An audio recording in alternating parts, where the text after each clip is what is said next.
Good afternoon, everyone. Welcome to the 2023 Legends Panel. My name is Michael Shelton. I'm the Vice President and Executive Director for IAAPA North America. And I'm here to introduce the original creator, curator, and moderator of the Legends Panel, now in its 21st year, Bob Rogers. I'm going to go off script just a little bit, Bob, and I know you don't want me to, but I'm going to. When I started IAAPA about 7 years ago is the first time I met Bob Rogers, and I knew Bob, like many of you, through all the years of seeing him here and his involvement with IAAPA and in this industry. And I have to tell you, he's one of the most humble, gracious people I've ever met, and he's been so generous to IAAPA, and he's brought this panel to us every year, and I just want to say thank you personally to you, Bob, for being such a wonderful contributor to our organization and bringing this panel to everyone.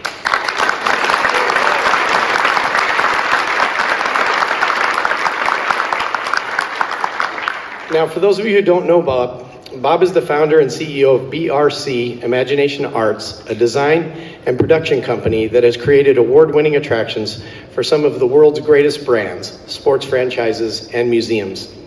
BRC has received over 500 international awards for creative excellence. Personally, Bob has been inducted into the IAAPA Hall of Fame. He's a recipient of the Theo Award for Lifetime Achievement, and a former member of the board of directors of both the Motion Picture Academy, the Oscars, and also the board of directors of IAAPA. He has personally been nominated for 2 Oscars and 1 Emmy. His first job in this industry was a magician in the magic shop in Disneyland, if you can believe that. Please welcome to the stage, Bob Rogers.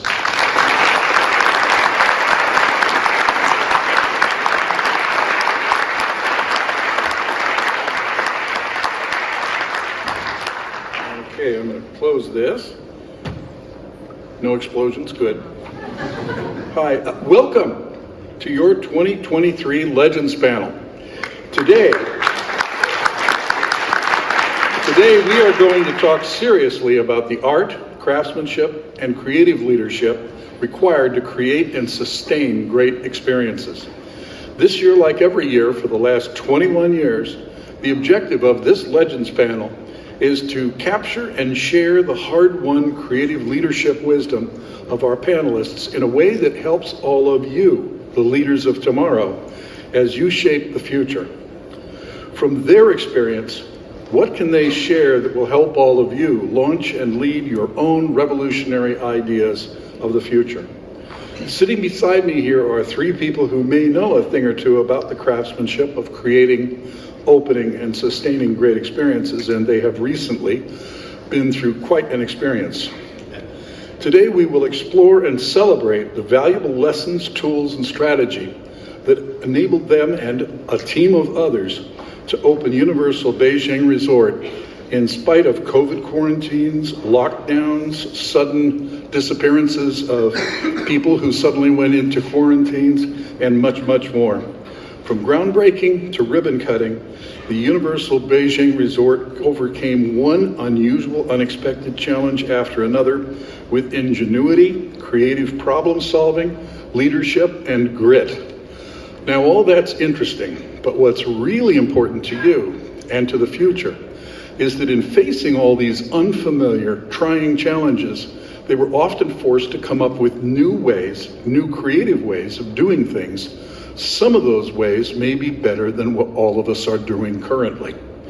Your 2023 Legends Panel includes Tom Mehrmann. Tom started at Knott's Berry Farm as a street sweeper and worked his way up to Vice President of Operations. From there, he went to Spain and helped Warner Brothers open a park. He then went from there to become CEO of Ocean Park in Hong Kong, which everyone expected would be crushed when Hong Kong Disneyland opened up a little bit later. Instead, under Tom's inspired leadership, Ocean Park's attendance consistently grew, staying ahead of Hong Kong Disneyland for 13 astonishing years. It would be great to know how he did that, wouldn't it? Well, guess what? He wrote it all down, and it can be shared with you. I'm off script now. Joe Rohde once said, "Your opinion does not make you an expert. What makes you an expert is your library." Every single one of you needs this in your library or you are not an expert. So write that down. And we have a card up here. If you forget the title, we've got a card here. In any case, just Google Tom Mehrmann, you'll come up with it. Anyway, he revealed how in that book, and after finishing at Ocean Park, Tom was an obvious choice to help Universal Creative and the Chinese government and the Chinese partners develop strategies and teams that would open and operate Universal Beijing Resort. He did that, and today Tom is President and Chief Operating Officer of Universal Destinations and Experiences Pacific Rim. Sylvia Hase, talk about a legend. As President and co-owner of Hase Entertainment, Sylvia has been the creator and producer of an impressive body of award-winning, world-class events and live shows across the United States, Asia, Europe, South America, and at the Universal Beijing Resort. She was the creative force that adopted How to Train Your Dragon from film into the Thea award-winning stage spectacular Untrainable. She was responsible for the script, the music, the choreography, the special effects. She also led the creative development and production of the park's daily Universal On Parade, featuring themed floats, characters, and performers based on Universal IPs, such as Despicable Me, Minions, Shrek, Madagascar, and Kung Fu Panda. Mike Hightower's career took a dark turn. He began as a respectable engineering project manager in the aerospace and defense contracting industry, but then, as the result of an encounter with a shark, he made a switch to show business. Mike joined Universal Parks and Resorts, eventually rising to become president of Universal Creative. For 26 years, he participated in and eventually came to lead all aspects of planning, design, and creation of Universal theme parks, resorts, city walk venues, and new ventures worldwide. He championed projects from concept through opening in the United States, Japan, Singapore, Spain, Dubai, and China. And eventually, he became senior vice president and was responsible for the delivery of Universal's largest project to date, Universal Beijing Resort. Today he says he's retired, but only time will tell. Today I'll be asking each of these three to share how they got the Universal Beijing Resort built, staffed, and open, their insights, their strategies, the lessons of a lifetime, some of which you could be applying to your own work by next week. But first, it takes a huge team to do something like that project. These are just three of the many, many key leaders, world-class talents, and team members who helped to create and open Universal Beijing Resort, some of whom are no doubt sitting out there among you today. So I'd like to request, if you helped to create, open, or operate Universal Beijing Resort in any capacity, please stand up and receive our appreciative round of applause now. Fantastic.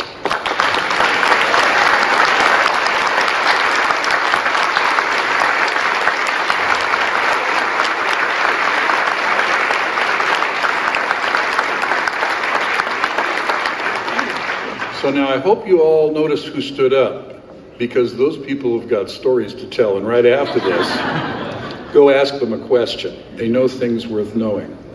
And please also, after this, come up and say hi, because your panel has agreed to stick around for a while.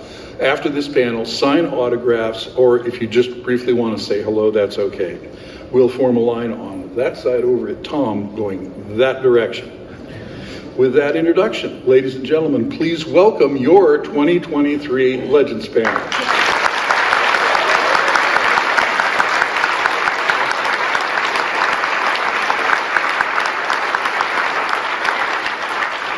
So, let's begin. It was already a hell of a dare.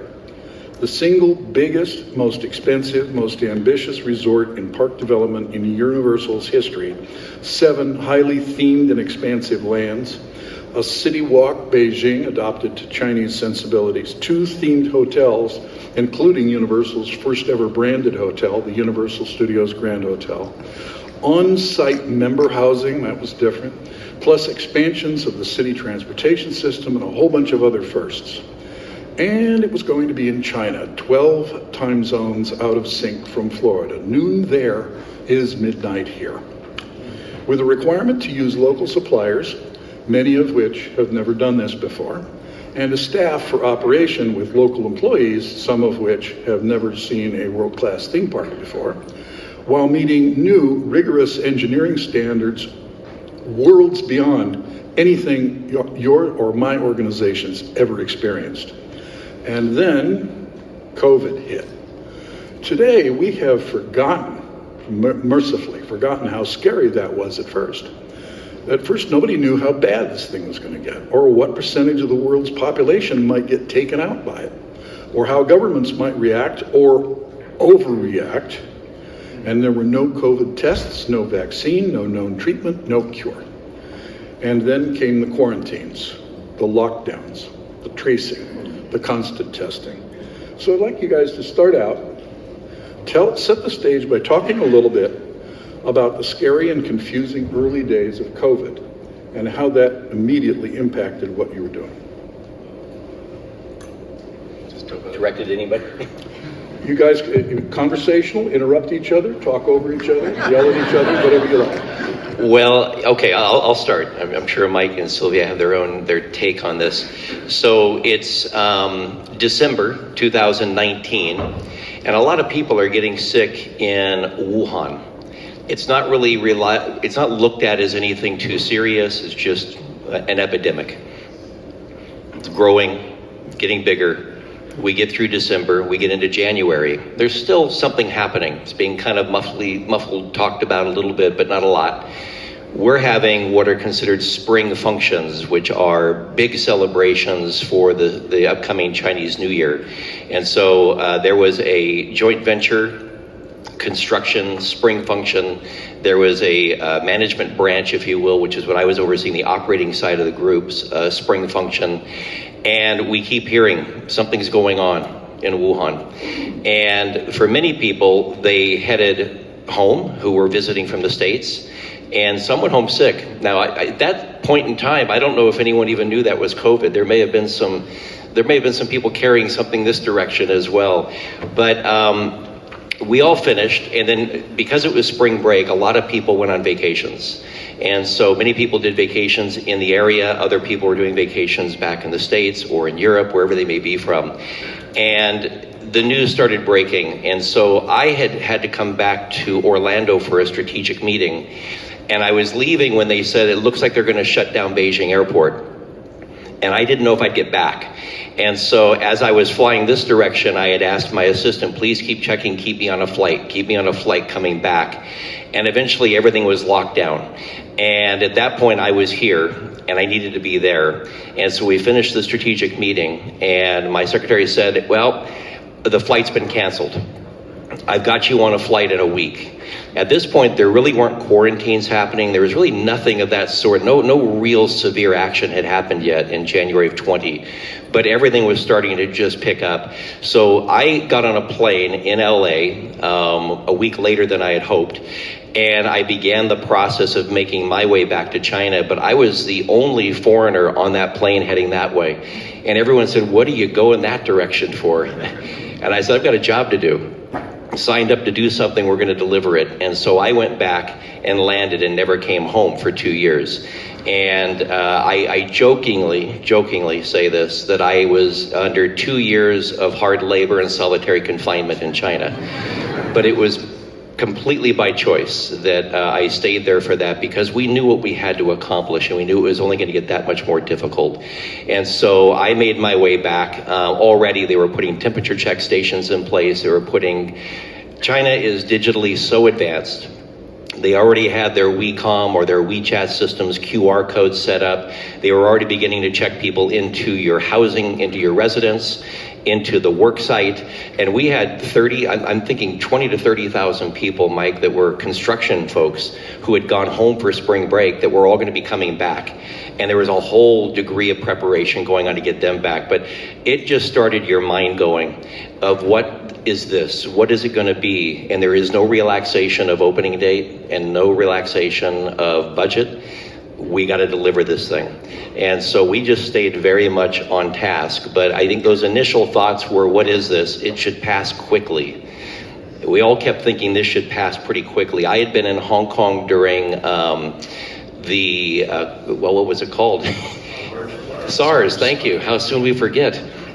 I was in Hong Kong during SARS, and that seemed like an eternity, and it set all sorts of new practices for how we evaluated risk. But nothing, obviously, set the tone for what COVID did. And it was just one of those things where I was trying to recall my time in Hong Kong and say, how can I apply that against what we're doing?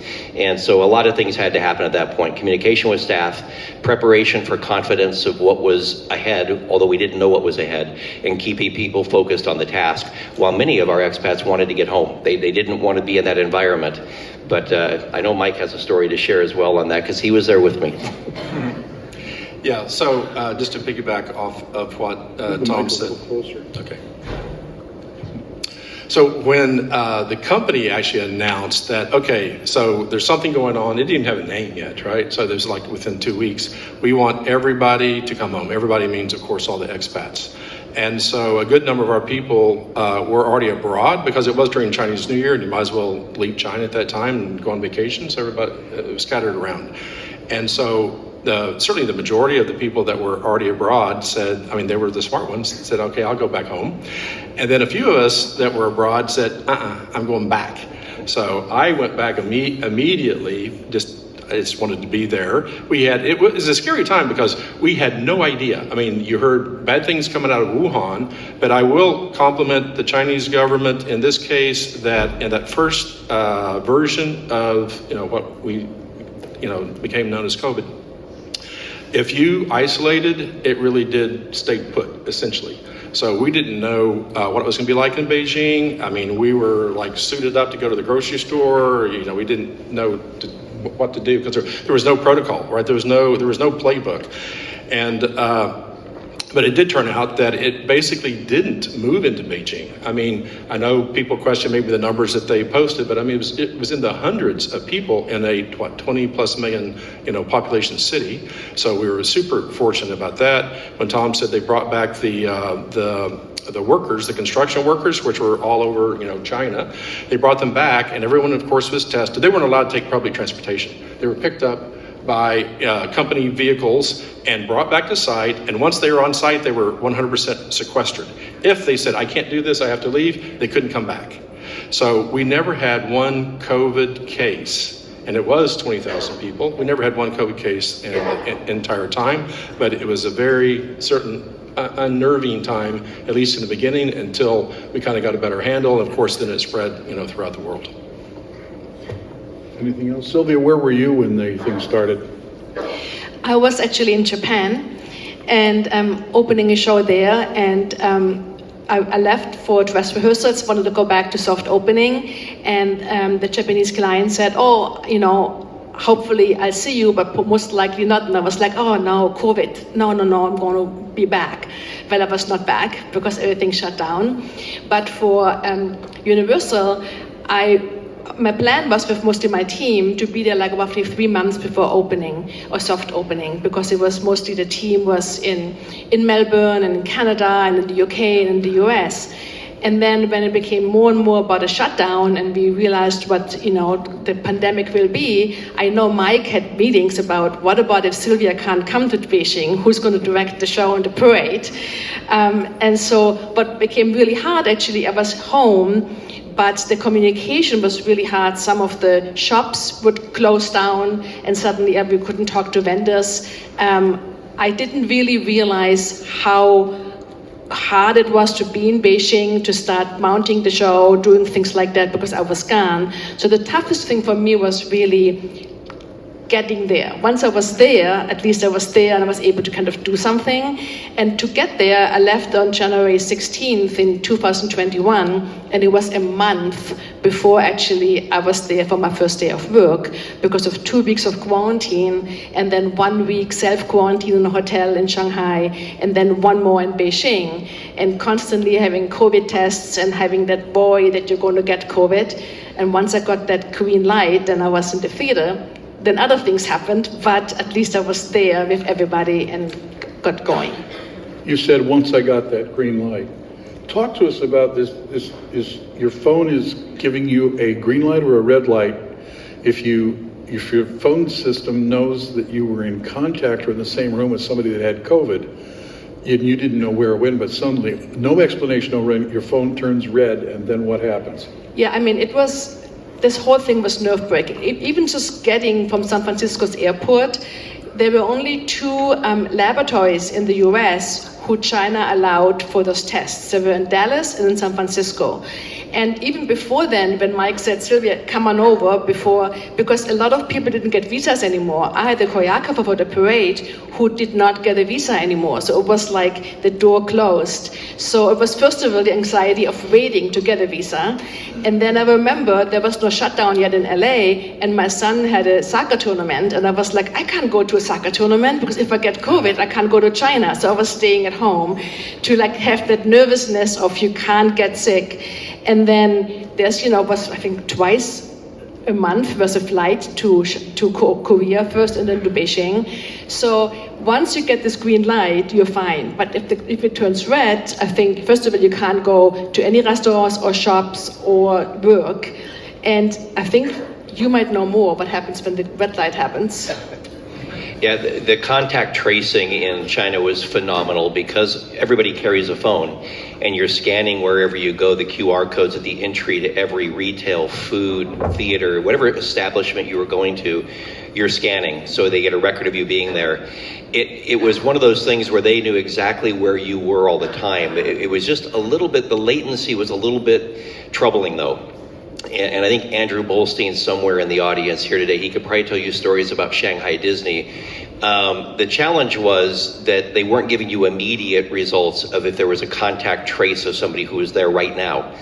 And you might get a result that was a week old, but then they would shut the facility down and say everybody in now has to be tested before they can leave. Now, in the case of Beijing, Universal Beijing Resort, they had us put QR codes not only at the gate, at the metal detection bag check when you arrive, but at every single unit, retail, ride, show, facility. So we had to staff an additional 300 people just to be at those scanning locations. And they were making sure everyone's scanning so there's a record of the contact tracing that's occurring. And occasionally we would get a call that somebody had been detected a week ago that had COVID. And they would say anybody with a QR code from that visit has to be sequestered, but they're away from us now. But anybody who's in the park today that's been in that facility has to be tested. The assumption being that it's lingered for a week in that facility and there still may be a chance. But we were able to do it facility by facility instead of entire park. There were pros and cons, but again, it was dealing with an unknown. It was dealing with something that nobody was quite sure how to deal with it.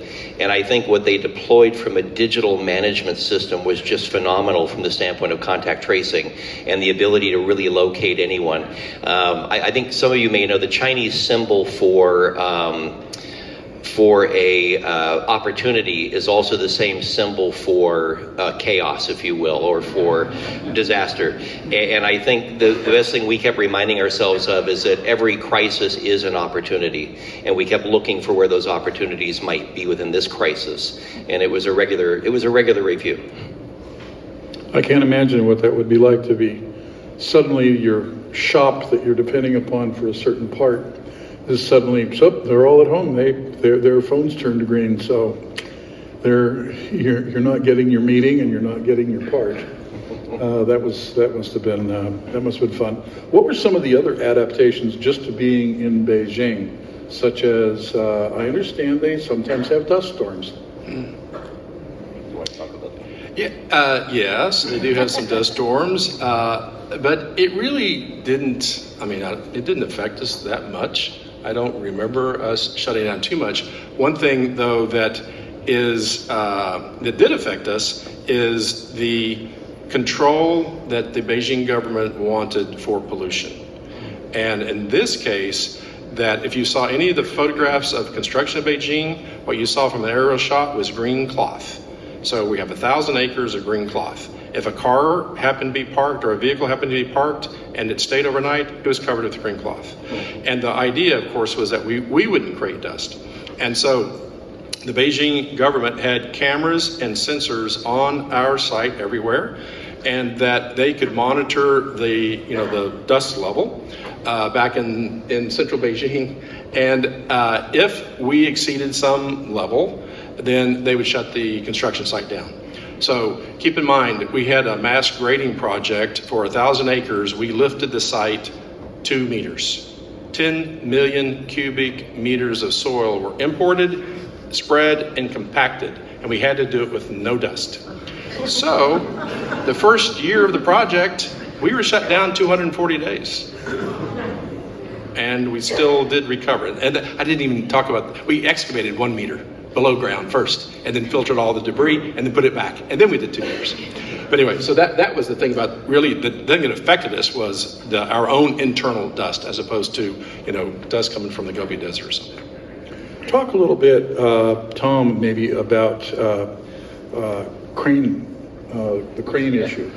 Well, this is really a Mike story. He'll probably want to elaborate, but Mike had gone to great efforts, and his team did, to get special allowances to be able to operate the tower cranes when the wind warnings were issued, because we were in a plain, we were in a desert plain, and the wind warnings would be issued for Beijing. But if anyone's ever been to Beijing, it's like LA. It's just this massive, sprawling metropolis with mountains on one side. And so when a wind warning was issued, it might be windy in the north, it might be windy in the south, but it might not be windy in Tongzhou, where we're building. And Mike had lobbied with the team to get allowances to operate the tower cranes if we had the anemometers on there, where we could register what the wind was doing, and we could at least operate them until the wind was going to be a problem for us. And so it was a big relief, because all these sort of shutdowns were happening. You couldn't have big trucks on the road, you couldn't create dust, you couldn't operate the tower cranes in the wind. And so I went out one day to the team member housing area. As Bob mentioned, we were building 8,000 individual rooms for the team members that we were going to house. We had tower cranes out there, and I went out one day, we're looking at the construction progress, and I said to the individual who was overseeing the development, "Hey, it's not windy here today." He says, "Oh, but we have a wind warning." And I said, "But we got relief from the wind warning." He says, "You did get relief to operate the crane, but you can't put the operator in there. You don't have a permit for that." And I just thought, okay, we just didn't ask the follow-up question then, I guess. That was interesting. When laws are written for interpretation, so that they're written gently, that must have been interesting, adapting to that, trying to get straight answers. Get straight answers. There's nothing wrong with that. It's just a different way of doing it, and it's their country. And there certainly was concerns at various times in the project about, just to make sure nothing bad happened. They would have several government meetings in Beijing a year, and essentially they didn't want anyone coming into Beijing, period. So the 6 Ring Road. At the same time, we're importing 10 million cubic meters of soil on these special trucks, which we ran out of the green trucks. So we were trying to find the green trucks, et cetera. But we had to take all of those situations, and they came up, honestly, with no warning, almost daily, that we didn't know the full rules. And then we had to adapt. So, I mean, maybe I'm jumping a question ahead, but the mantra for us, and I'm sure it was, I say us, the construction project, right? And Tom, I'm sure it was you too. I mean, really the overall mantra was never give up, right? I mean, that was the key to our success. No matter what was thrown at us, right? We said, okay, let's find a way around it. One of my professional, if not life mottos is don't accept bad news at face value. Right. So use the example that Tom said about the operating the cranes. Maybe it didn't turn out exactly like I wanted, but they said that we couldn't operate a crane. If in Beijing it was such and such, and it's bothered me. It's like, but there is no wind here today, so I wouldn't accept that personally. That was okay. So we pushed and we pushed and we pushed, and this is just one example, right? We went to various parts of the government, and eventually we got an approval. But like Tom said, maybe we didn't get the complete approval, but it applied across the board, whether it was getting our trucks into the site. So we had to have a special route that trucks could take that was pre-approved by the police, right, that these trucks would come in and only one route out. They couldn't venture out, right? We had to, control the dust. We had to do, all the list goes on. There's thousands and thousands of things that we did. But my thing that I'm going to repeat probably over and over, I can see these people, is that we never gave up, whether it was getting the vendors back. Can I go on just a little bit about Sure. this? I think one of the biggest success stories of the project. So after COVID, came in, and I don't blame China for shutting the borders. They shut the borders, right? Because clearly, as you saw, the world saw, right? And America was the worst, right? COVID cases out the wazoo, and people getting on airplanes, and sometimes they did. They tested negative before they got on the plane, and after they got off the plane, they tested positive. It happened to some of our team.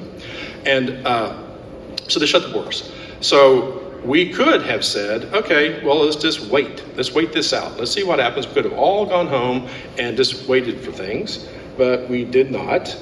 And so one of the biggest challenges, how do we get our people back?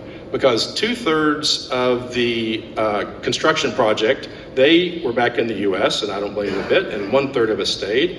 About 90% of our vendors were in their various places throughout the world, right?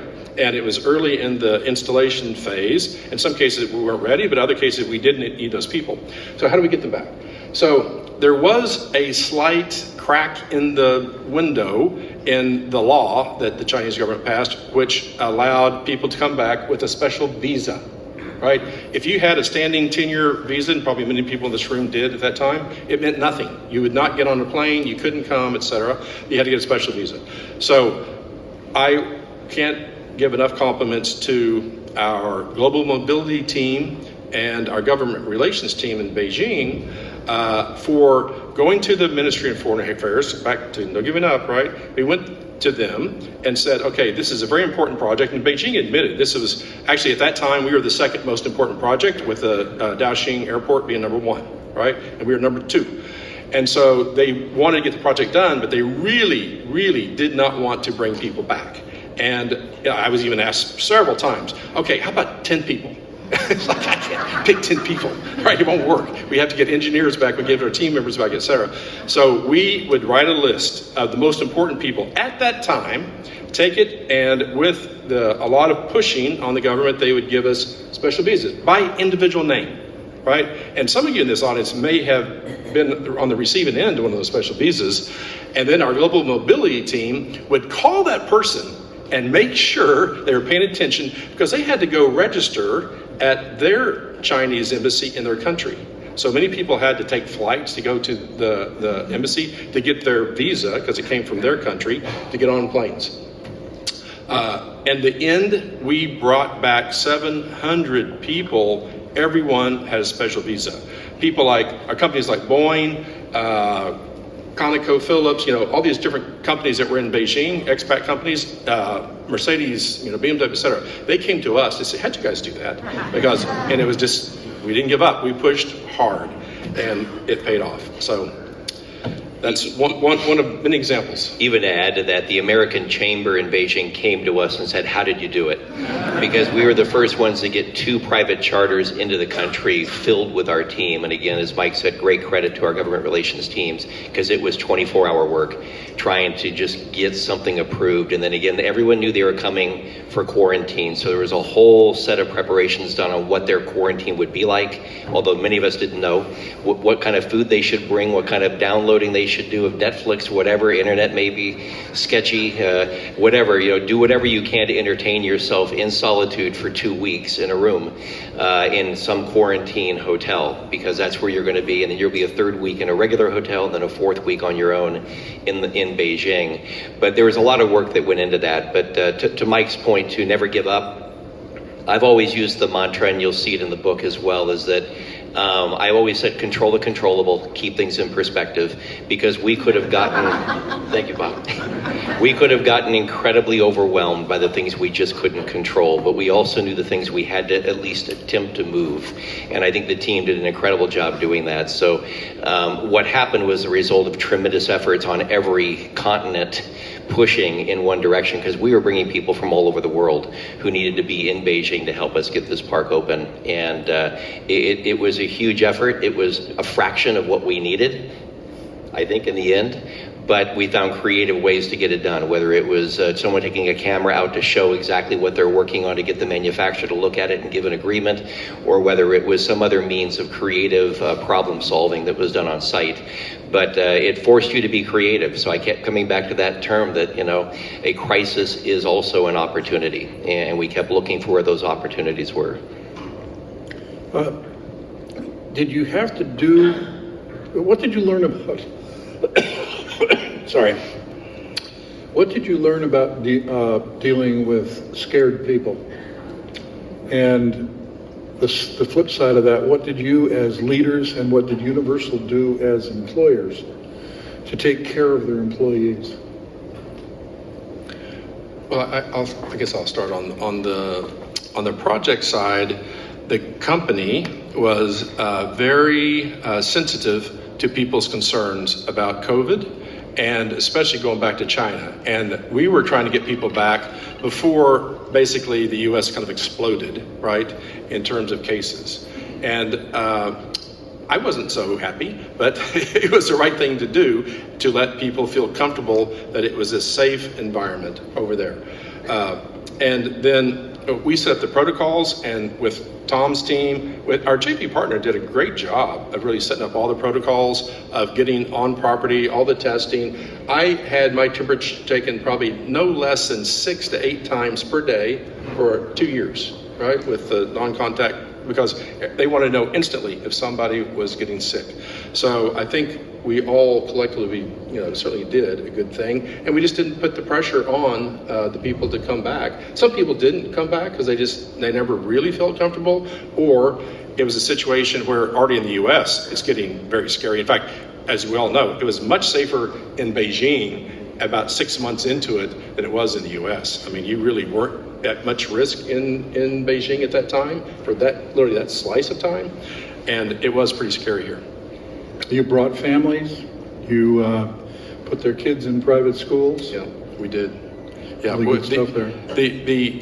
I think some of the things that kept people there through the tough times, this is like after we got people back, is Universal did, I think, a really good job giving a good expat package, right? Because they had we had very nice housing. The kids got great schools, options to go to. Our JV partner did a great job providing transportation to and from the site to central Beijing. And all in all, right, I mean, it was a good environment. I think one of the main things that kept people there, even though as hard as it got, was, and I'm going to give all the team members and the vendors' team members 100% credit for this, is that they were so engaged in the project. They believed in the project. They knew how good the design was. They knew there was this huge demand for some fun entertainment, because Beijing, as we know, has lots of cultural things to see. It's fantastic, right? But there's not many fun things to do, right? And of course, the theme park is about fun. And so, anyway, all in all, that I think we did a good job of keeping the people there. They were just so engaged that they really wanted to stay. Very much like the States, I think immediately schools were shut down. Everyone had to do homeschooling. So it put a real pressure before it ever even hit the States of what people needed to be doing. But again, I give a lot of credit to the digital systems that were already in China. And so even for us, we had to hire 13,000 people during this window of time, but we could not bring them in to interview them, and they couldn't come in to do their applications or anything else. So we hired almost 10,000 people by either just CV or resume or by a video conference. We even did a job fair one day where we were doing it by live streaming, and we had all of our people talking about what a great opportunity this was, because as Mike said, there's really nothing in Beijing. We are hiring for jobs that nobody really had the skills for in the community, but they wanted it. They thought it was exciting. They wanted to be a part of it. And so during this live stream, we had over 500,000 people that dialed in to listen and watch and learn about this job. We were amazed by the numbers. And again, it's China, so the scale of everything can always be multiplied by 100 or 1,000 or 1,000,000. But it was it was really heartening for us to know that we're trying to hire 13,000. There's at least 500,000 out there that have an interest in being involved in this development, and then getting them into the property and moving to the next stages were just as difficult because you had to bring people in, they had to get their temperatures taken, they had to be prepared to come in with the QR codes, and they started doing the vaccinations in China early as well. I had my hand up. I'm ready for my vaccine. I think Mike may have as well, but we were age disqualified. Anyone over 60 couldn't get a vaccine. They weren't doing seniors. It made me wonder, how sure are you about this vaccine if you're not going to do the seniors? But the reality was they wanted to get it tested, get it going, and then we were on the next wave. And so I ended up getting 3 vaccines while I was there as well, and tested just constantly. No matter where you're going, what you're doing, QR codes, temperature checks, you're constantly being checked. And it just became a way of life. No one even thought twice about it. But again, it just became part of the routine. With the inability to move all of your technical people to site, some of them still didn't ever quite make it. Sylvia, you told me a story about baby dragons and the need for having your technical people on site, and that's a hard one to do by, on Zoom or whatever. So talk about your baby dragons, because that was an interesting story. My baby dragons. Yeah, so I think I would call it like creative expectations. When you create a show, you always think about how you're going to execute it, and if you want the best of the best. And I was reminded with the baby dragons that the most important thing is to have a very strong storytelling and a very clear emotional journey for the audience. Because then, if things go wrong or the execution you wanted is not happening, you can go back to that emotional storytelling and understand how to alter it. And one was our baby dragons. Towards the end of, with COVID, a lot of vendors shut down, or was also the sentiment and the urgency, do whatever you can, finish your work and put it in a box and ship it to Beijing, and we'll open it and see what happens. And with those dragon babies, we knew that they're going to be manually flying. We did not know that the manipulation to do it were those really, really awkward bicycles. And those bicycles had to be up in the catwalk, so our dancers had to take off their Viking boots, put in other slippers, go up the catwalk and bicycle to move those dragons. But the problem was they didn't see the dragons because there were supply chain issues, so they couldn't buy little monitors so they could see what they're doing. So it was one of those, good luck, just go. And so those dragons would go right and left, and I was like in my thing going, that wasn't what I was, envisioning. They wanted to interact with the actors and all of that. And I was like, that's not going to work. And Mike was smiling because he thought it would work. But I was like, it's not going to work. And I said, let's go to media. And we worked with the media team to put those baby dragons onto the hologauss we had. And I thought, yeah, so the projection can interact with the dancers, a beautiful blurring the illusion between live and media. And it looked fine. But that heartbeat was gone. And that's when I really had to go back to the story and realize that moment for me was about charm and about hopefully a parent hugging their child, because it's beautiful to see baby dragons. And I realized that those round, beautiful little fiberglass dragons are so much more emotional than the hologauss media. And we went to the bicycling, and we changed the staging around and made sure that nobody would get this grunkle baby into their head or something. The technicians were in the wings catching them when they came in. And you know what? It was one of the biggest applauses from the audience, because it did deliver the charm and the beautiful moment, even though it didn't have all the intricacies I was imagining. Another sort of supply chain story that you talked about that I thought was interesting was the problem of doing a parade rehearsal where the timing of the arrival of the different floats is so critical, and you only have half the floats. Yes, that was exciting. I mean, it was also a wonderful learning curve, because doing parades and the whole, even the vocabulary of step off and the pacing of it, a parade is only successful with the right pacing. And the one thing which was exciting but really hard of a decision we made because of COVID was because we had different IPs, each piece of unit had their own music. Yes, there was one overall arcing rhythm, but still, when you heard the Minions, you heard Happy. And when you hear Madagascar, you heard Move It, Move It. And so the pacing was the biggest problem because we didn't have our floats. So we had people who pretended to be floats with, like caution tape. So we had to learn how to have the parade pace. The audio engineers were able to kind of tag the parade, but also the cast members were able to see how that works. So it was a really interesting, rehearsal process. And we started with like only 2 floats, and then surprise, there was one more float and one more float. And it was really funny because I've never seen so many executives who had anything to do with the parade memorize the delivery schedule of floats. We knew exactly, everybody knew the day and the hour it would leave Canada, when it would come to Beijing, how many hours or days it would be in custom before it would come to the land. So that was special. We are right now about halfway through, and I need to pause for a little bit of housekeeping. We cannot do these panels without your support and your permission. And we do them only because you request that we do them by giving them high ratings. Our show ambassadors are now going to start passing out the tablets on which you will rate our speakers. If you're enjoying this panel and you'd like us to do one of these again next year, please give these speakers all the highest possible ratings.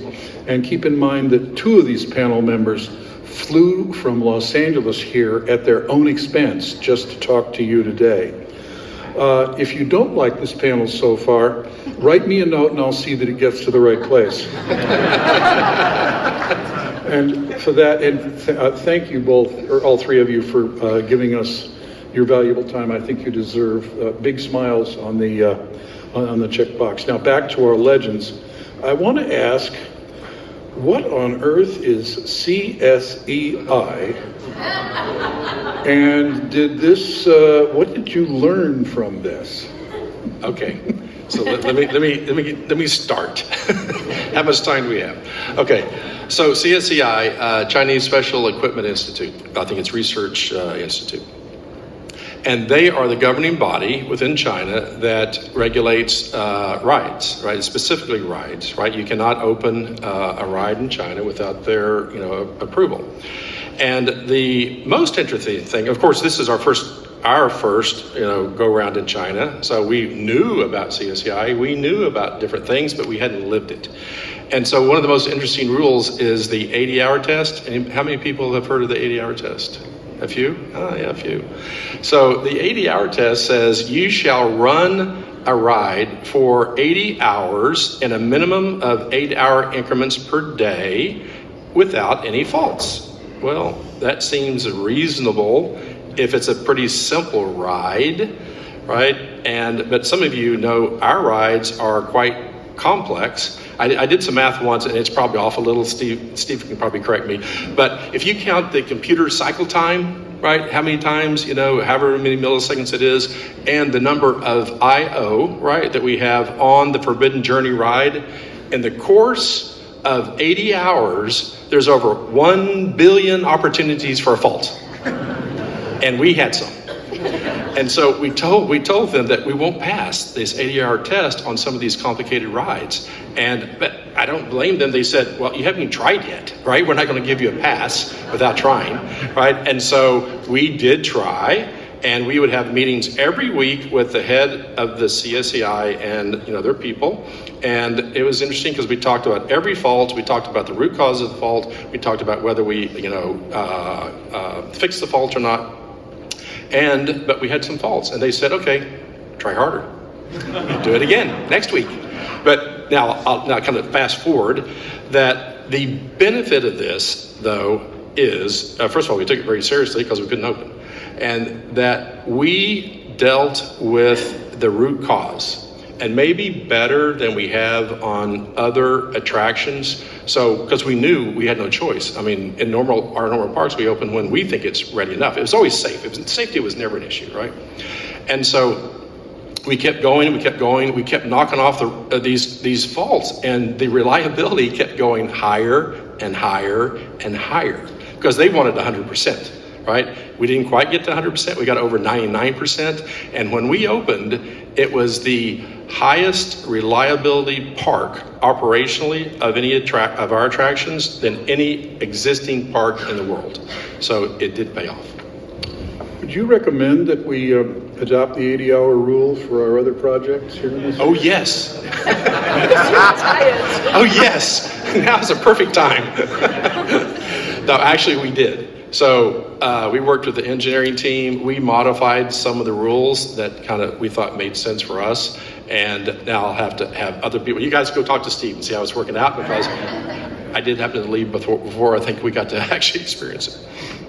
But I was impressed with more than one of you said that you came to deeply respect the rigor that the Chinese required of themselves and you, and that you learned quite a bit from it. That was great. I do say I think that they raised the bar maybe a little bit in terms of oversight on our project than maybe some of the others. And this is just by me speaking to our team, speaking to the vendors that had worked there before and had gone through the 80-hour test. But it was strict, and they wanted it done right. And in the long run, it paid off. We were talking earlier about sudden changes in creative concept and how you did it, and the problem of you just didn't have the immediate access to costume shops and things like that. Would you tell Sylvia, would you tell the flags and parasols story? Have you got a short version of that? Yeah, okay. That was in the parade, and the parade was, of course, celebrating American IPs, but our opening was more of a overture, which was really a fusion between America or West, but also China. And we had, leading up, like some fantastic specialty male flag performers, and then some beautiful female parasol dancers, and it was choreographed by someone from Shanghai, so really beautiful. The fusion was really stunning.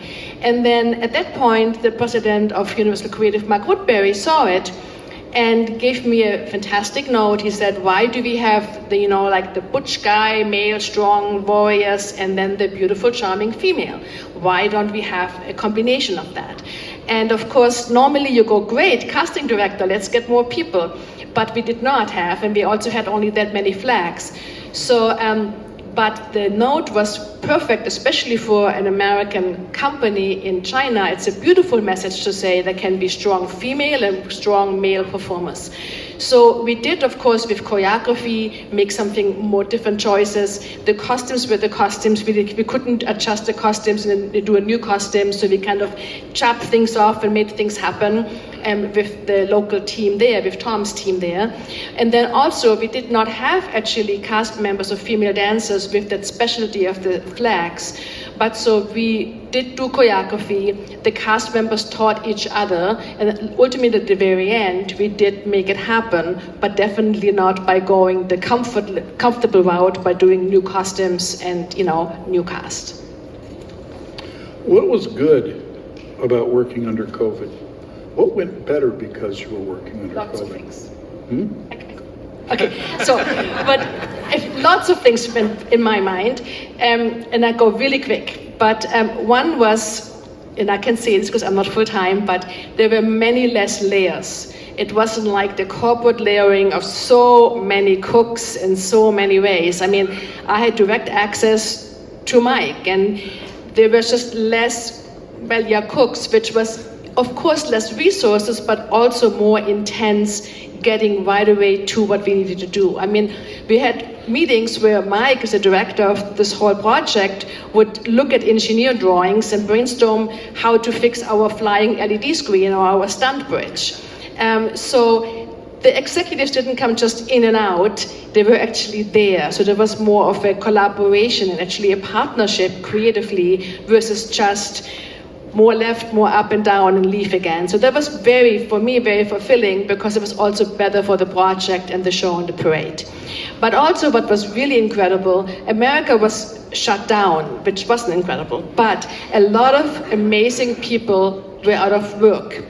And our technical director, Lily, she was able to get 10, what we're calling the hit squad, 10 incredible stagehands, like the personal rigor of Pink, or the rigger who flew Katy Perry the Super Bowl, some major Broadway, carpenters and automation programmers to go through the quarantine, and they would work for almost 3 to 4 months in Beijing and working versus not working in the States. So that was absolutely incredible.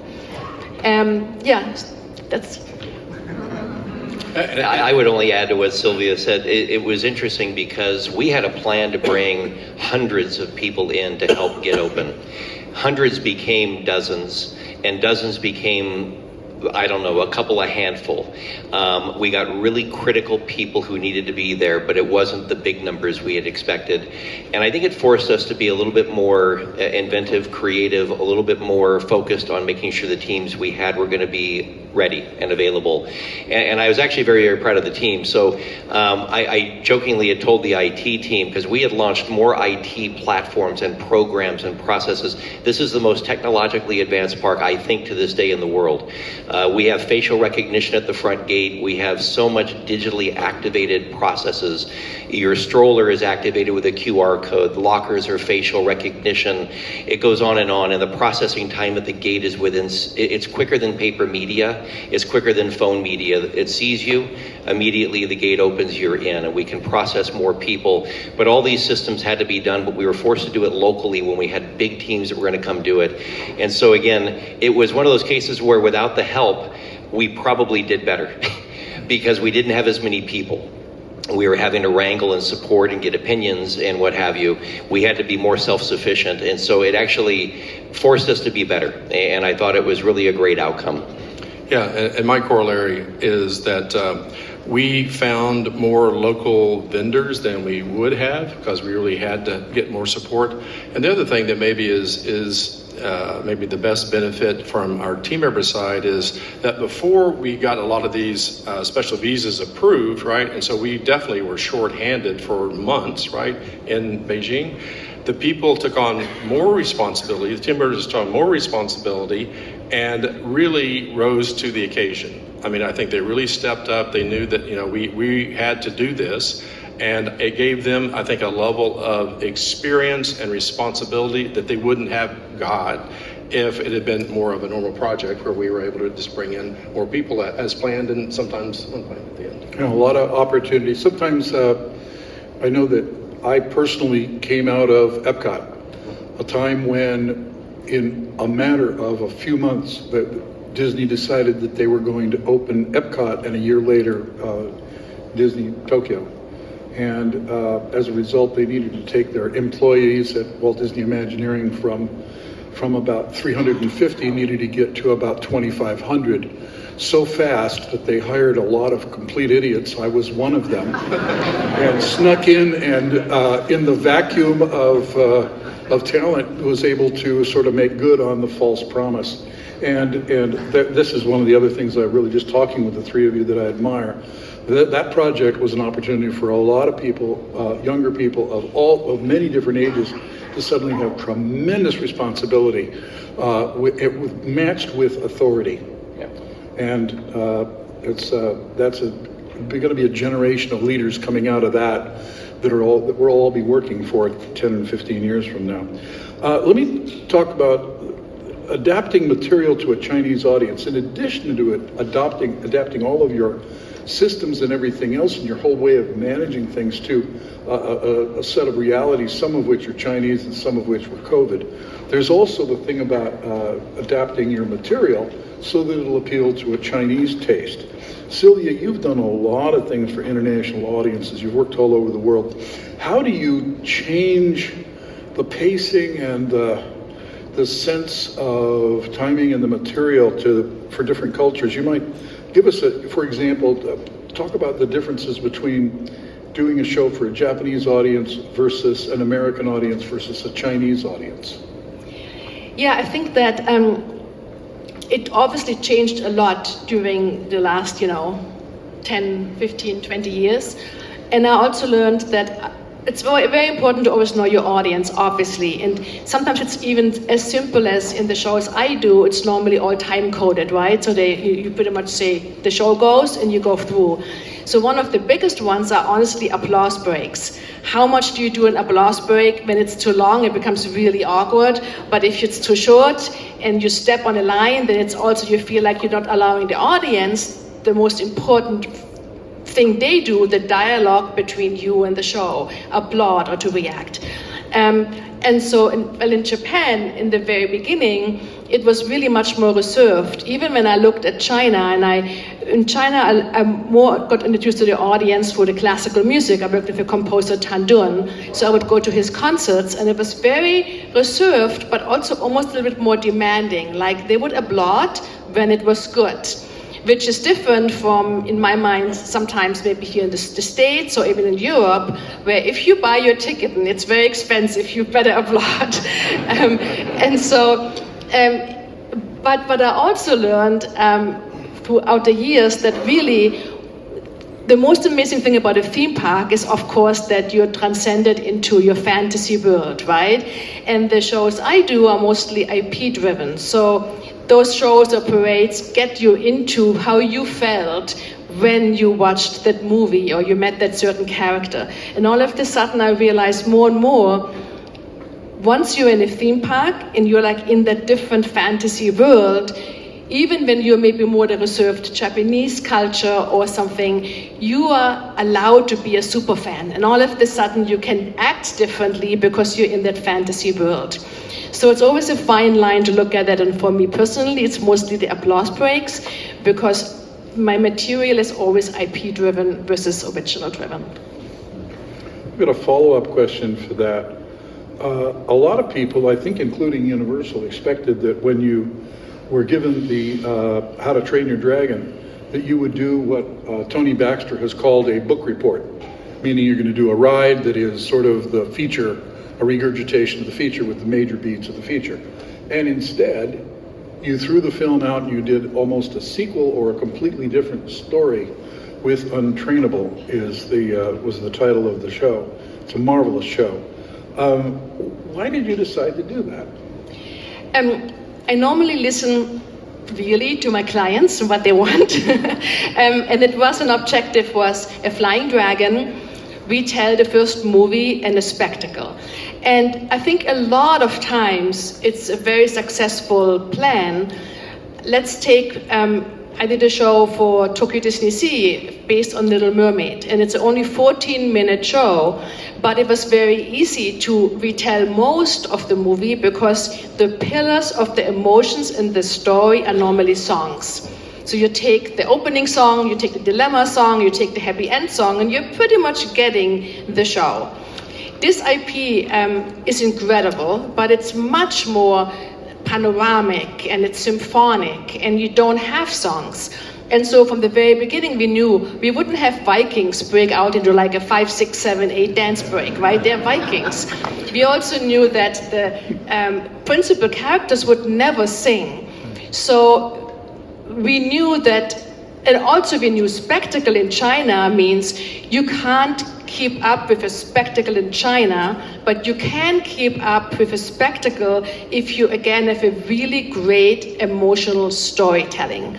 And our show was 20 minutes long, so we knew we had to take the sentiments you get out of the IP, like the dragons with the Vikings, the nature, the family aspect, the friend aspects, and create a story which allows you in 20 minutes to receive those emotions. So it is a spectacle, but you have a beginning and an end, and a middle and the end.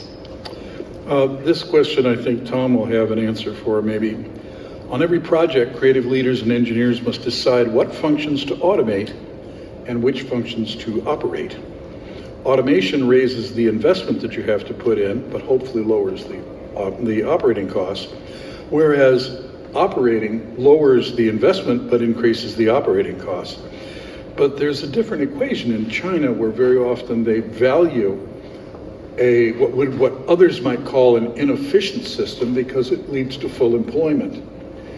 How did you sort through what to automate and what to live perform? We were pretty fortunate, Bob. The government 20 plus years ago had decided they wanted to bring in a world-class park. And so Tom Williams and the team at Universal had already had discussions starting in 2001 with the Chinese officials. And as time went on, they located a site. It ended up being in Tongzhou. And they had decided this was going to be the most advanced park that had ever been built. So we already had a green light to find automation as solution to labor wherever it made sense. And so very early on, we had a very traditional entry. We had the ticket booths. We had, I don't know, let's say 40 ticket booths where you're going to walk up and buy your ticket. We said, you know what? We can eliminate those because everything is going on the phone, everything is digital, and we're going to do facial recognition. It had already been rolled out by Alibaba in Shanghai for the transit system, and we said, we're going to do it. Now, we had to sell this idea internally because it had never been done.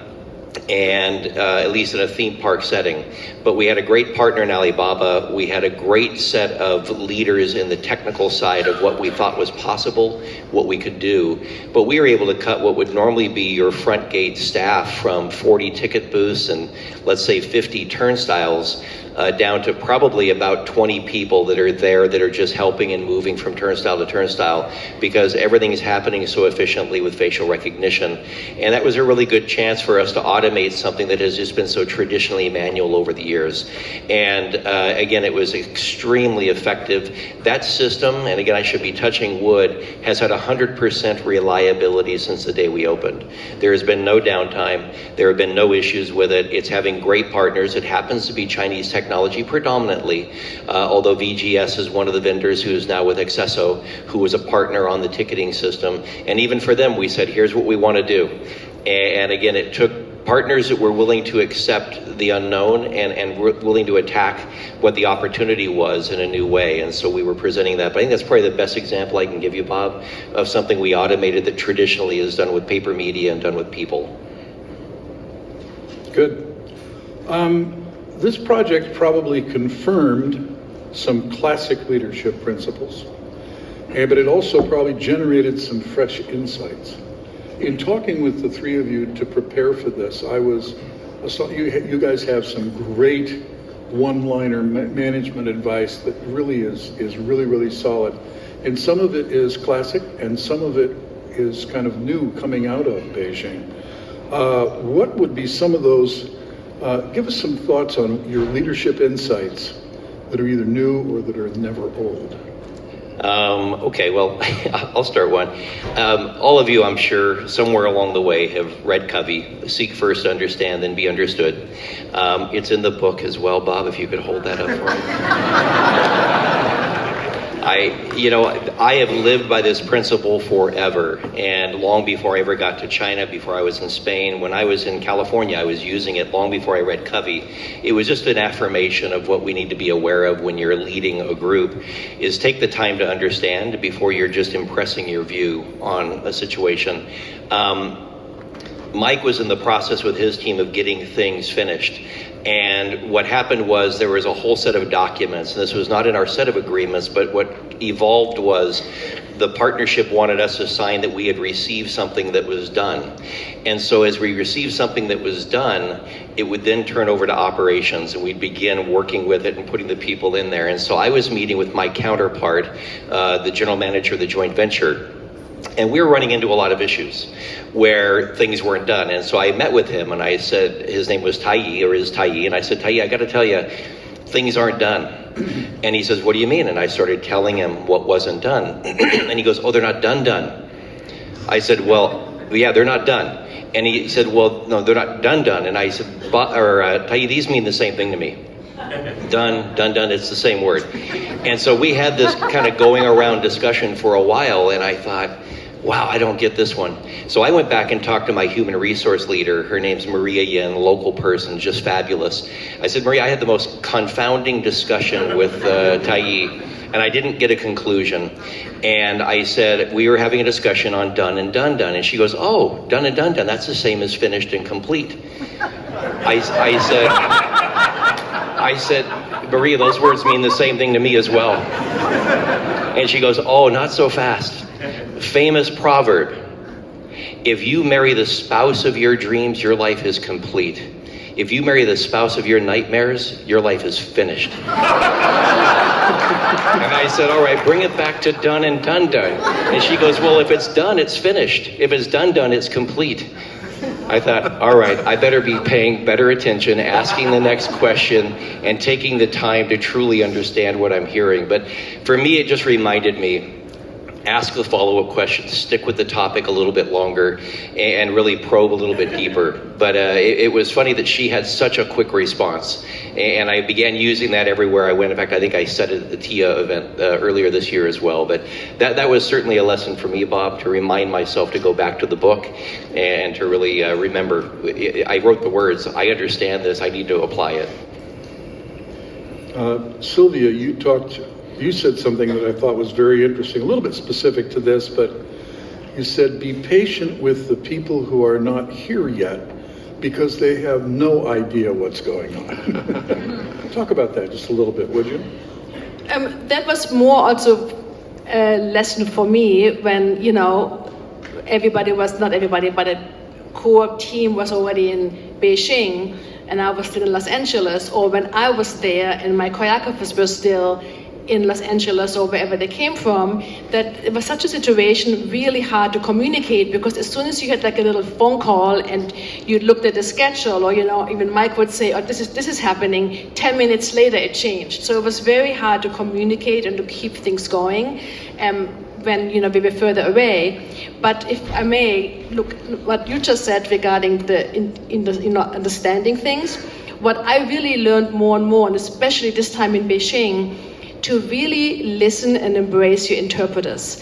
Because, you get normally feedback from your executives or from the cast or, like your own team. But the interpreters obviously know both languages.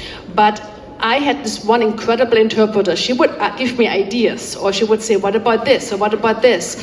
And to me, it wasn't about maybe her ideas, but it was obviously her instinct that to me was that there was something which was not working I was doing for the Chinese audience, or just for her, I didn't quite know.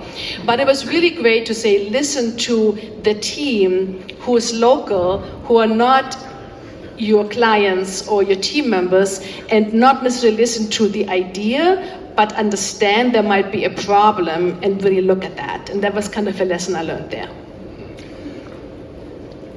I'm going to make the announcement now that Mike is going to write a book that all of you are going to buy. Mike didn't know that until this moment. But in talking with him before this, he just rattled off one thing after another that was just so great.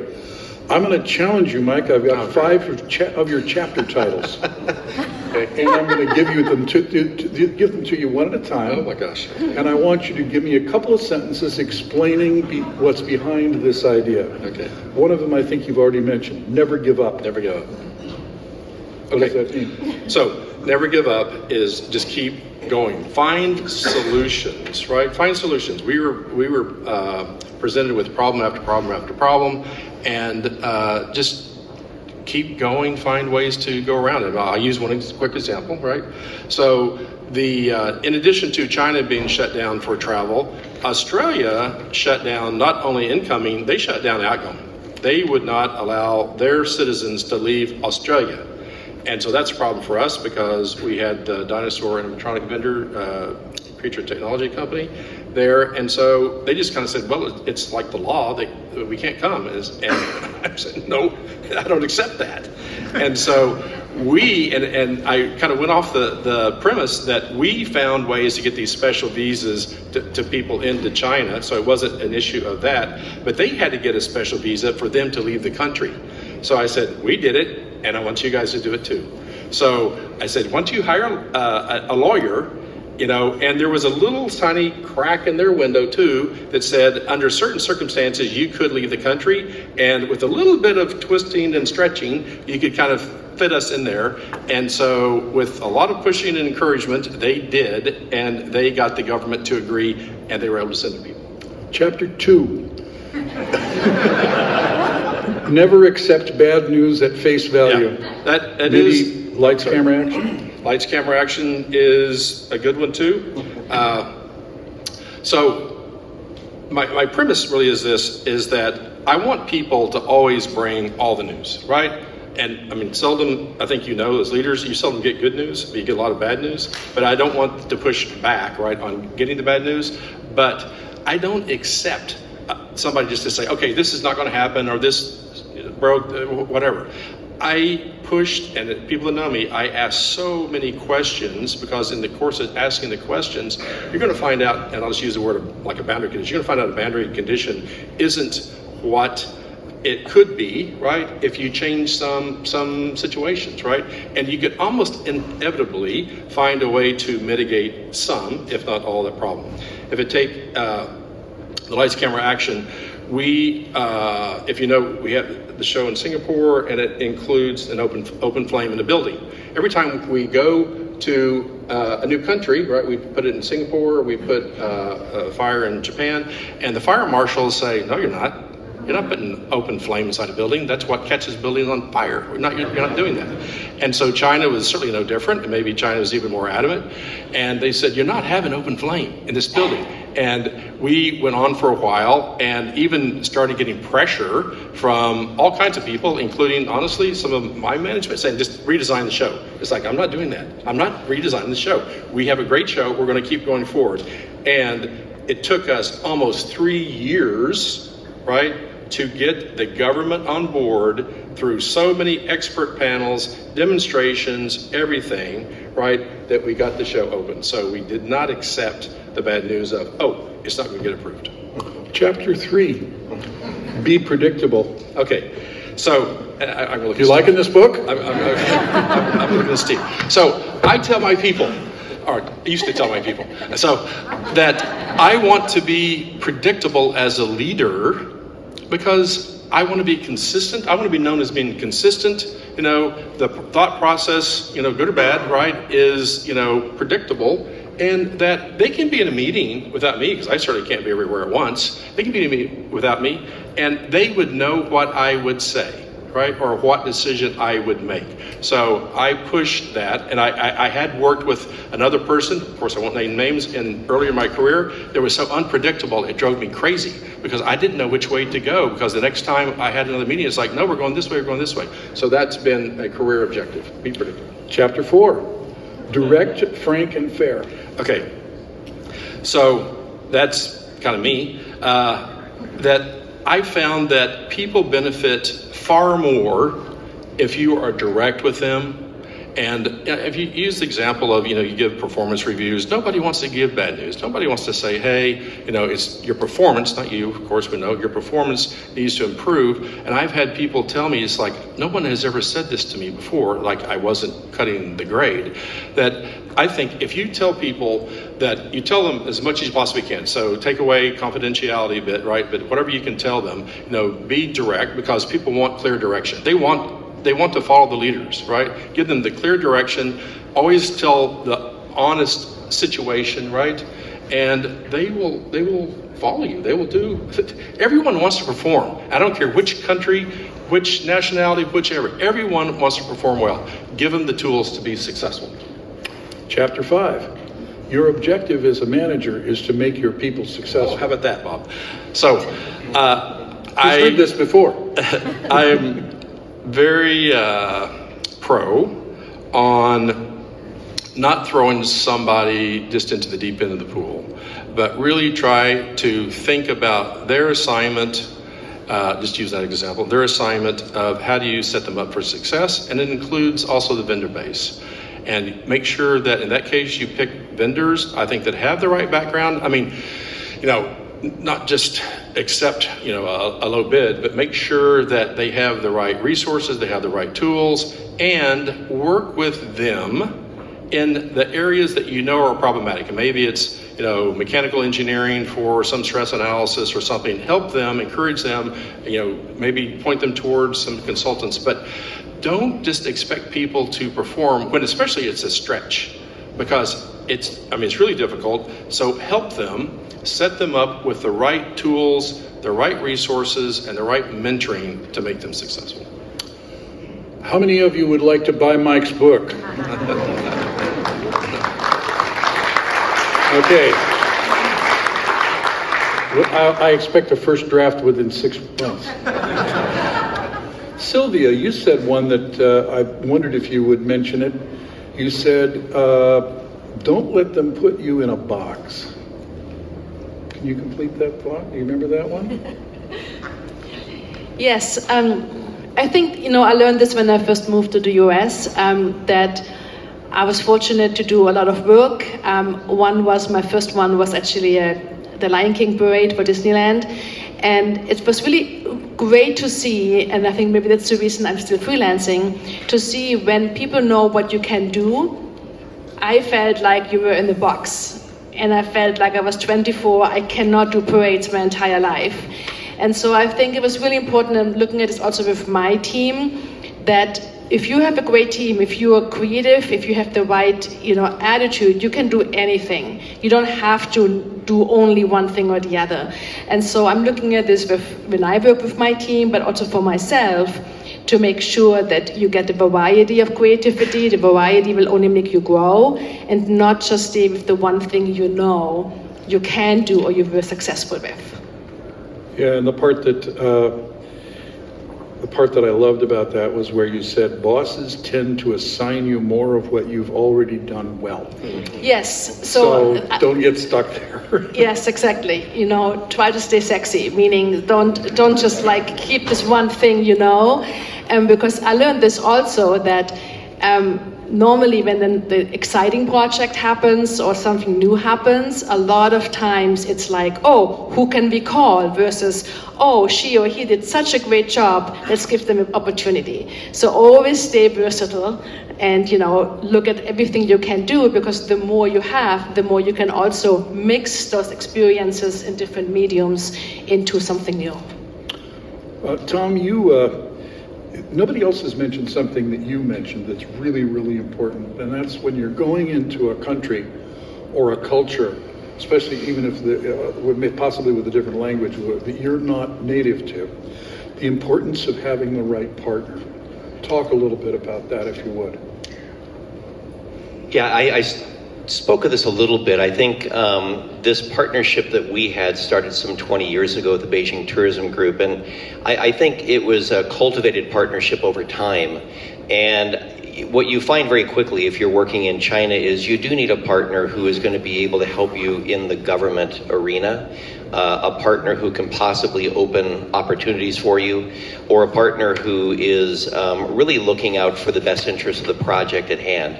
And the government had made a commitment that this was going to be the entertainment capital of Beijing. It was going to be the subcenter of Beijing, where the community government would move so that the national government would stay in Beijing.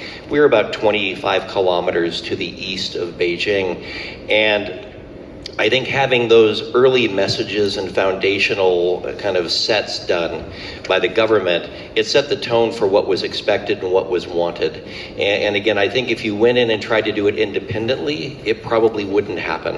And you need to have those partners wherever you're working. I mean, we're hearing so much about Saudi Arabia right now, and I got to believe it wouldn't happen if you didn't have the right partner, even in Saudi Arabia or wherever it may be. I think even in the US, you got to have the right partner. And it played through very clearly when we were in China. You have to have the right partner to be able to overcome the obstacles, to be able to overcome the things that you'll encounter. And I think for me, one of the key phrases I ended up using, it became a tagline with everything, is I always said Ibu Ibu Lai, which means step by step. Everything we did was a step-by-step process. And I needed to remind everybody this is going to be step-by-step. We can't leapfrog, we can't jump to the next thing. We've got to take this in a very slow, methodical way. And, even the 80-hour test and the CSEI initiatives, it was step-by-step. And maybe even a step backwards and a restart. But it really was this Ibu Ibu Lai principle that you've just got to take step after step and continue to push forward. And so again, having a good partner helps you on that road. Okay, we're finally open. You dropped the rope for the very first time and you let in the guests. I'm reminded of the great quote by the politician who just lost an election. He said, the people have spoken, damn them.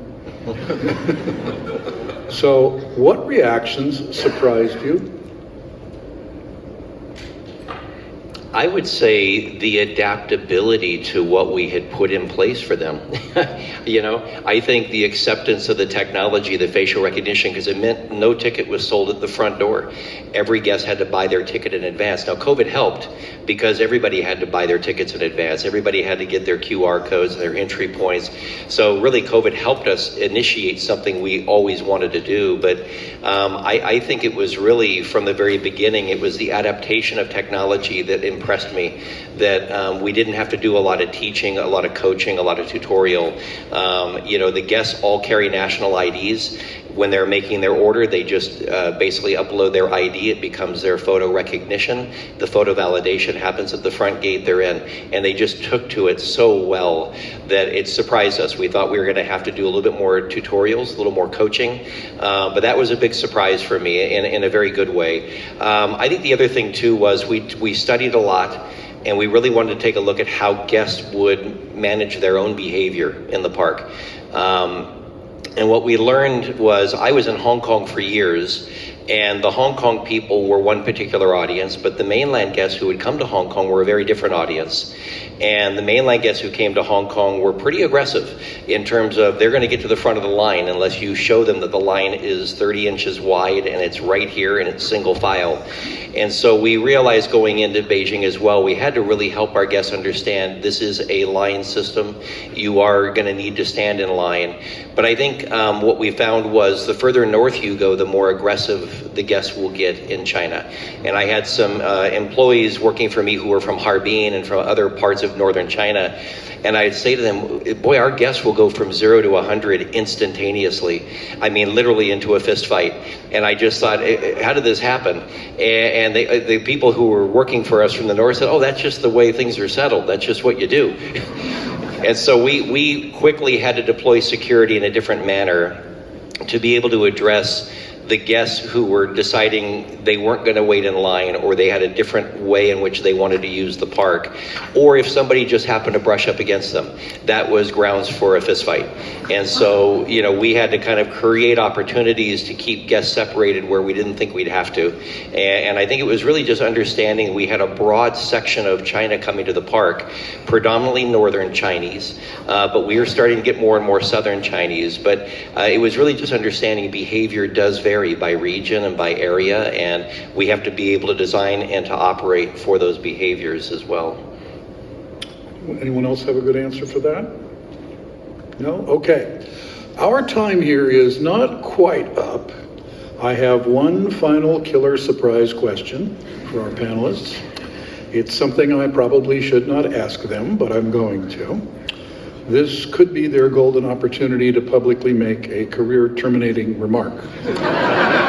So for 30 seconds, we're going to let them worry about that. Yeah, Mike doesn't give a damn. He's self-employed writing a book, right? So first of all, was this any good? Did you like this? Was this helpful?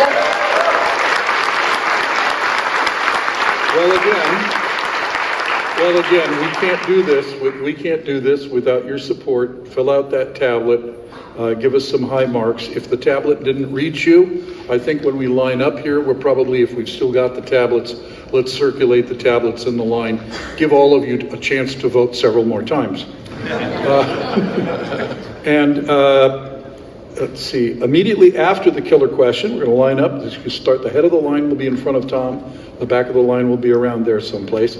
And these guys have actually, knowing that we didn't have a bookseller, these guys have actually brought something that they can autograph for you if you want. And in Tom's case, it's a card that tells you how to buy this. So you'll have your autographed copy when you take your card and paste it into your copy that you're going to buy. Let me just give a little clarification on that as well. I am probably overselling the book, but there's a reason. Any money that's made, any money, goes to a scholarship fund, which is then managed through the IAAPA Foundation. And so I wanted to make sure that people who have an interest in being in our industry who are disadvantaged have an opportunity for a scholarship fund. So buy many, it all goes to a great cause. So if you don't have one already,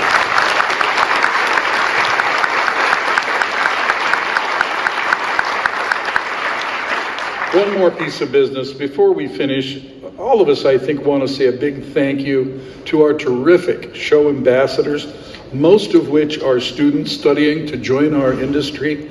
If you have an internship for them or a job for them, please go give them your name card or get one from them. They will really appreciate it, and you will appreciate shaping the generation that's coming after you when you take all of the good stuff you've learned here at home, et cetera, et cetera. So right now, give our show ambassadors a big round of applause.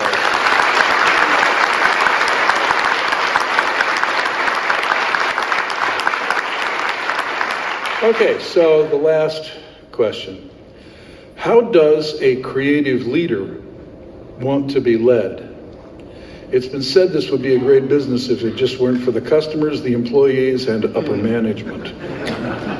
So far today we've been talking mostly about our impact on our guests and on the employees who report to us and the vendors. But we all report to somebody. What were those bosses' best practices? As a leader of creative teams, how did you want to be led? What aspects of their leadership inspired you? And if you dare, what aspects did not? Silence. You go first. Okay. So I'm very fortunate because I had one of the best bosses in the world for 20 years, right? 20 plus years, Mark Woodbury. And Mark's philosophy, really, at least working with me, was that, look, here's the direction. I have clear direction. I know where the target is. And he gave me so much freedom to do what I needed to do, to lead as I saw fit, very little course correction, right? So I think, it worked for me. It made me so happy to stay because, one of the things I've heard is that people hire on for the job, they leave if they don't like the boss. And I stayed at Universal, my 27 years. I had a great time and I had a great boss. So I really appreciate the way he gave me so much freedom. China was the extreme freedom, right? Because I was the leader over there. I communicated a lot back to the mothership. We got tremendous support from not only, all the way up from the NBC, theme park division, NBC Universal, and Comcast, and one of our biggest cheerleaders is Brian Roberts, who's the chairman of Comcast, giving us the support, but it's boots on the ground, and we made all the decisions, right? Because there was no one else to, check. We had to just make our decisions. Mark fortunately came over at the very end. He tweaked, a few things creatively, but all in all, it was great, and I appreciate it for you. Somebody's got to tell us what not to do. Okay, I'll try. So I don't really have a boss because I'm freelancing, but I have many clients. And so what I always appreciate is information in the beginning. Not just, Sylvia, create this blue sky thing, and it's like this most amazing thing, and then suddenly it's like we have no money. Or we have a marketing campaign and you did not know about a marketing campaign. So I love when I get direction of this is the objectives, this is the business objectives. There's a reason that show business is called show business, right? So you need to know the business aspect. You want to know what is the marketing campaign, or how does this potential show or parade or event fit in the business plan. And the more I know, the more I can actually create within that umbrella and give back. So that is one I always appreciate, the upfrontness and the straightforward what it is. And then the other one I really appreciate when I have clients, when I don't get necessarily, some people speak in solutions versus in problems. So I get a lot of ideas or solutions versus necessarily really understanding why that solution is happening, meaning what is the problem. And I always appreciate understanding the problem and then being allowed as the entrusted creative leader to suggest solutions which fit within that idea. So those are the two things I would say I appreciate when I work with clients. Tom? I don't know if it differs too much, Bob, from what both Mike and Sylvia said. I think over the years what I've learned as well is If it was easy, we wouldn't be here. There's a reason you see these jobs through and stay with them, because you're willing to take on those harder tasks, you're willing to commit yourself, and I think it probably applies to everybody in this room. But I always found I flourished best when I was in an environment where I was told what needs to be done or what the objective is, but you were given the latitude to find the solution. I think that showed trust, it showed that they believed in you, and I think I've always tried to exercise the same approach. I'm reminded of, there was a book called The Speed of Trust, and there's an old story in there. For any of you who know the Nordstrom department store chain, Nordstrom used to have a one-sentence employee guidebook, one sentence in the employee guidebook: use good judgment at all times. How great would that be, right? If that's all you had to put in your SOP, or you had to put into your guidebooks or to your guest. But I mean, that was their philosophy, that their sales associates should use the best judgment at all times. Even if that meant snow tires were brought back for a refund, and Nordstrom doesn't sell snow tires. You give a refund and you move on to the next person. But I think use good judgment at all times was something I've always tried to apply, but give people the latitude to do what you hired them for or what they have demonstrated they can do. Ladies and gentlemen, I would like you to stand up and give a standing ovation to your 2023 legends, Tom Mehrmann, Sylvia Hase, Mike Hightower. I'm Bob Rogers. We will see you all next year.